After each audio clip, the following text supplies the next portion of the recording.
So hello guys, this is the date of passing my 5K funded account. So यो trade चाहिँ थियो मेरो 20 जनवरीमा।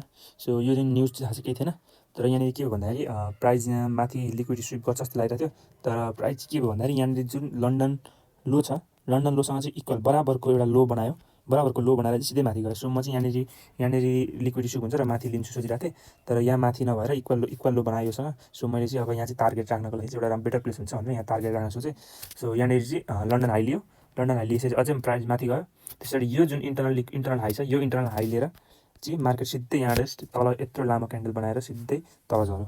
सो यो तल झरिसकेपछि अलिकति चाहिँ रिस्की थियो, किनकि एसएल ठुलो हुन्थ्यो। सो यहाँ मैले वेट गरेँ पेसेन्टली। यहाँनिर एउटा ग्याप छ, हेर्न सक्नुहुन्छ नि, यहाँनिर सानो ग्याप छ। हो यो ग्याप चाहिँ बनाएको थियो। सो यहाँनिर चाहिँ अलिकति पर्खिनुपर्छ जस्तो लागेको थियो।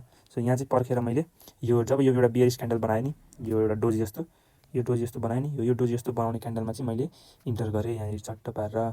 सो यहाँनिर इन्टर गरेर चाहिँ एराउन्ड एसएल चाहिँ मेरो यहाँनिर माथि थियो हाईमा।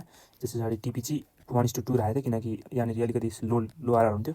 सो त्यही भएर चाहिँ तर प्राइस चाहिँ अलिकति तल गयो, माथि गयो, अलिकति तल आउला जस्तो गयो र सिधै माथि गयो मार्केट चाहिँ। सो यो चाहिँ अलिकति लस थियो, तर यहाँ गल्ती चाहिँ खासै मैले केही दिएको छैन, मेरो आफ्नो रुल फलो गरेको छु सबै कुरा। सो लस हुन्छ कहिलेकाहीँ।